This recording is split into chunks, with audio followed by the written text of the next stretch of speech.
Unapoamua kuokoka na kumpatia Bwana Yesu maisha yako, unapaswa kuelewa ya kwamba dunia inaanza kukuangalia kwa jicho tofauti sana kuliko vile walivyokuwa wanakuona kabla haujaokoka.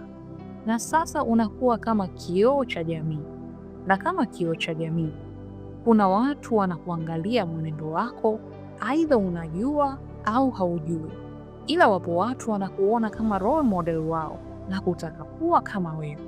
Hasa swali ni, je, wewe kama role model wao unawaambukiza akili gani au mtazamo gani? Je, ni mtazamo chanya au ni mtazamo hasi? Karibu sana. Hapa ni kipindi Yesu Ndiye Njia.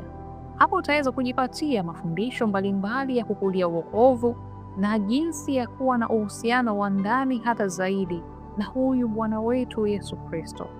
Na somo hili letu la leo lina kichwa Hekima Inaita. Somo hili limeweza kuandaliwa na mtumishi wa Bwana mwinjilisti Alan Wallace kwa msaada wa Roho Mtakatifu, na msomaji wako wa leo ni Pili Elijah.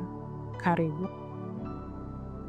Na kabla ya kuingia katika somo hili, wacha tumkaribishe Roho Mtakatifu ili akapate kutuongoza na kutuelekeza katika somo hili. Karibu. Baba, katika jina la Yesu Kristo, mtakatifu wa watakatifu Bwana, Baba, tunakushukuru kwa wakati mwingine mwema umetuwezesha kuja mbele zako kusikia kutoka kwako. Baba, ninaomba rehema kwa ajili ya msikilizaji na kwa ajili yangu pale ambapo Bwana tumekutenda dhambi. Ninakuomba Bwana uturehemu na kutusafisha kwa damu yako katika jina la Yesu Kristo. Bwana, ninasema ni asante kwa rehema zako, nami Bwana ninamwalika Roho Mtakatifu akapate kutuelekeza na kutufundisha somo hili katika jina la Yesu. Bwana, ninaomba ukapate kusema na watoto wako, kwa kila mmoja mmoja ambaye Bwana umemkusudia somo hili akapate kulipokea. Bwana, ninaomba ukaguse mioyo yao, ukapate kusema nao, ili Bwana tukaweze kubadilisha njia zetu mbaya na kutembea katika utakatifu unaokupendeza katika jina la Yesu Kristo. Bwana, tunasema ni asante, maana kwa hakika wewe ni mwema na mwaminifu na hakuna kama wewe. Na ni katika jina lako kuu takatifu la Bwana wetu Yesu Kristo tumeomba na hata kuamini. Amina. Na bila kupoteza wakati, tuingie moja kwa moja kwenye somo letu lenye kichwa Hekima Inaita. Kwanza kabisa namshukuru Mungu kwa kuweza kufikiwa na ujumbe huu. Najua ni kwa mapenzi yake Mungu Baba ukapate kujua yale uliyoyasahau au usiyoyajua, nia na madhumuni upate kujiweka sawa kimaisha yako ya kimwili na hata kiroho. Tukianza na kitabu cha Mithali sura ya 2 mstari wa 10, neno la Bwana linasema, maana hekima itaingia moyoni mwako na maarifa yatakupendeza nafsi yako. Mpendwa, unapo upload picha yako mtandaoni ili upate likes kama 200, 300 na comments kibao, watu wanakutafuta inbox, wengine wanataka wawe wapenzi wako, wengine wanataka nambari yako ya simu. Nyota inaonekana ni kana kwamba inameremeta, lakini swali ni, itakufaidia nini? Basi mpendwa, usisite kumaliza ujumbe huu, maana kwa hakika ukiendelea nao hadi mwisho hautabaki kuwa vile kama ulivyoingia, bali Mungu anaenda kukubadilisha. Mimi pamoja nawe tunajua hatujui muda wala saa wala sekunde, ni wapi, ni kivipi, namna gani, sote hatujui, ila itafika wakati mimi na wewe tutakufa. Sasa swali lenye maana kuliko yote ni, ukifa leo utaishia wapi? Mbinguni au kuzimu? Na sasa lazima ujiangalie maisha yako, ujitathmini na kujiangalia na kujiuliza haya maswali. Je, mbinguni huingia watu wanaojigamba? Je, mbingu ni ya watu wanaotamanisha watu? Je, mbingu ni ya watu wanaofanya mapenzi kabla ya ndoa? Je, mbingu huingia watu wanaowakosoa na kuwafanya wengine kuingia katika dhambi? Je, mbingu ni ya wale ambao wanaukataa uhalisia wao, wanamkosoa Mungu kwa kazi yake, wanajibadilisha mionekano yao kuonekana katika uhalisia mwingine? Je, mbingu huingia watu wanaoitwa mabisho, masista du, mashangingi, mzee kijana? Je, mbingu huingia watu wanaonywa denge? Cha ajabu ni kwamba utapata ya kwamba hata rais anayeongoza nchi ambaye ni binadamu wa kawaida hatembei na watu wa aina hii. Sasa mpendwa, ikiwa leo Mungu akasema leo uage dunia, utaingia mbingu ya nani?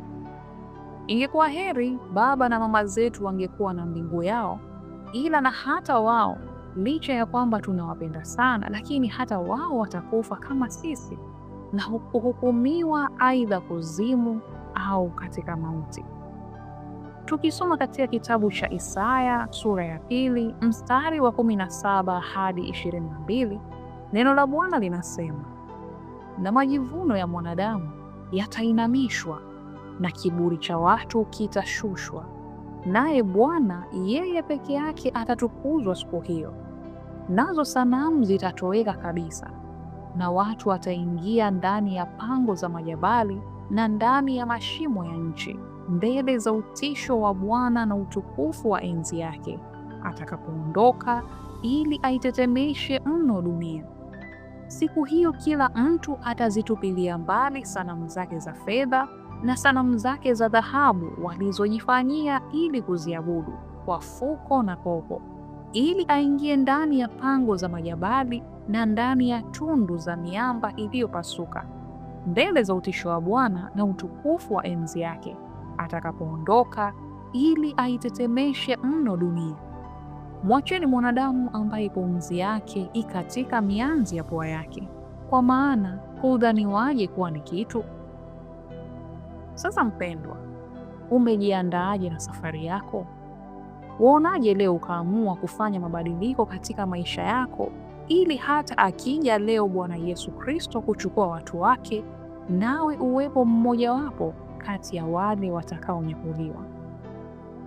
Tukisoma tena katika kitabu cha Wathesalonike wa kwanza sura ya 4 mstari wa 15 hadi 17, neno la Bwana linasema, kwa kuwa twawaambieni haya kwa neno la Bwana, kwamba sisi tulio hai tutakaosalia hata wakati wa kuja kwake Bwana, hakika hatutawatangulia wao waliokwisha kulala mauti.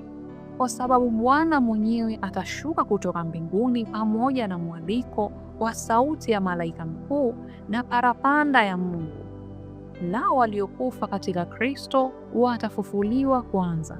Kisha sisi tulio hai tuliosalia tutanyakuliwa pamoja nao katika mawingu, ili tumlaki Bwana hewani, na hivyo tutakuwa pamoja na Bwana milele. Samahani tena, kwani kuna faida gani ndugu kupata malikes na comments kibao, alafu akifa unajua kabisa unaelekea motoni? Eti huo ndio ujanja? Huna hata muda na Mungu wako ndugu, alafu unajiona uko sawa kabisa. Hasa mimi nimeagizwa nikuambie, Yesu Kristo anakuja hivi karibuni.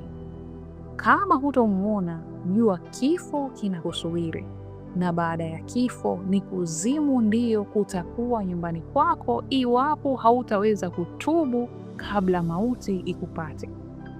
Amua sasa, badilisha maisha yako, geuka, ghairi, acha dhambi zako kabisa, mgeukie Bwana, acha kuangamiza wengine. Hekima inakuita siku hii ya leo. Dunia inakutazama mienendo yako bila wewe kujua. Kwa mienendo yako mibaya, kuna watu wanakuangalia na wanakuiga, maana wanasema huyu ameokoka, na kama ameokoka anafanya hivi, inamaanisha iko sawa, na unawafanya wengine kuelekea dhambini bila hata wewe mwenyewe kujua. Hekima inakuita leo. Bwana Yesu anakuita leo.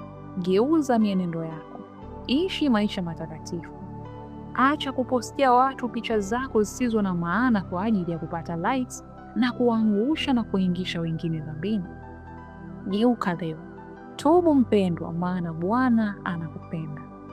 Barikiwa sana kwa kufanya maamuzi sahihi. Amin. Na huo ndio mwisho wa somo letu la siku hii ya leo.